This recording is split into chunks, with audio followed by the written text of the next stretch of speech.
Hi, Taoping Airlines Math Industry here, and today we're going to look at volume for what spheres are.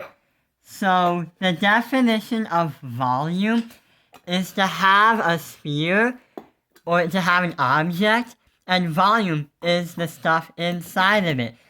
We are going to measure how much in cubic meters this sphere can hold up to. If this is hard to understand, then this video might help.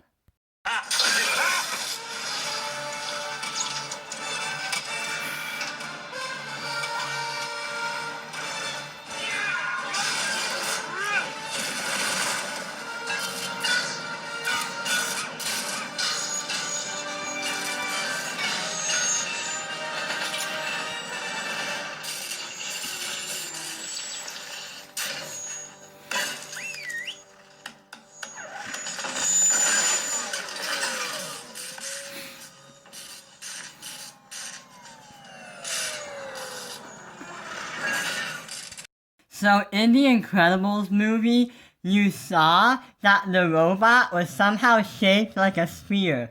And as Mr. Incredible climbs up inside the robot to hide while the robot was destroying itself, that is it.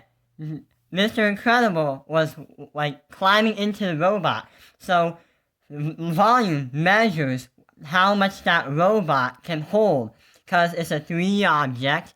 Well, it is a sphere, and Mr. Incredible flew, he went into it. So the volume of a sphere is V equals 4 over 3 pi r cubed. So that is the formula for a sphere. So it's saying is 4, divide that by 3, multiply that by pi, multiply that by radius cubed. And why cubed? Well, because the sphere is a 3D object. The sphere is something that you can hold.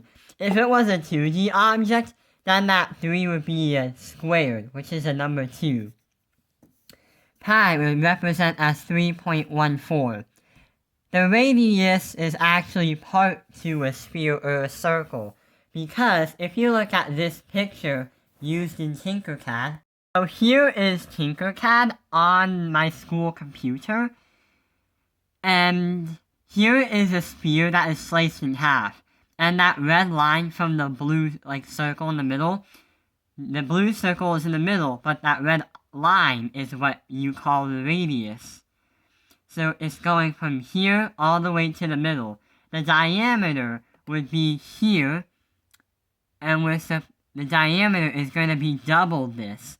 So it's going to go here, and we're supposed to make it longer.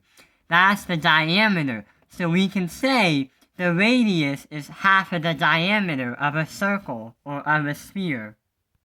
This is the diameter, and this is the radius.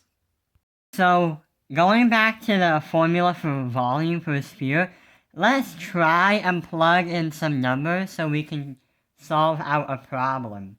So here's our problem. Volume equals 4, divide that by 3, multiply that by pi, which is 3.14. Then we multiply that by 5 cubed, because 5 is the radius. 5 is that red line you saw on the computer. So, first things first, let's try and get rid of that, right here, that number 3. We want to get rid of it because it's an exponent. And this applies to order of operations. First groupings, I don't see any groupings. Then exponents. So 5 times 5 times 5 is 25. Times another 5 is 125. Because you're doing 5 times 5 times 5. Which is 5 cubed. Then we have 3.14. And 4 divide that by 3. For this one, we have to do 3.14 multiplied by 125. we must leave the fraction until a later purpose.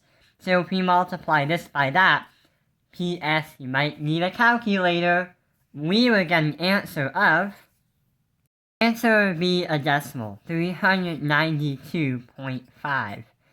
392 and a half. And then we move this fraction 3 over 4 down here. And we do our final step of this problem. So we have to do 4 times 392.5 and 3 times 1 because this number is actually a whole number. If it was 2, then it would become a fraction. So 4 times this, we would get an answer of, on the right, we would get an answer of 1,570. So 3 times 1, that would equal 3. So 1,570 and divide that by 3. And that is your last step of this problem. We would get an answer as 523.3 repeating. Like 3, 3, 3, 3. But if you want to know what the measurement is, we would say cubic units.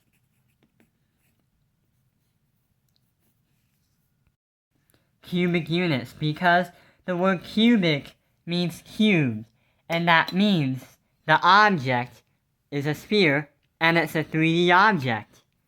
So, this sphere can hold up to 523 repeating 333 cubic units. So that means it can hold that much inside this.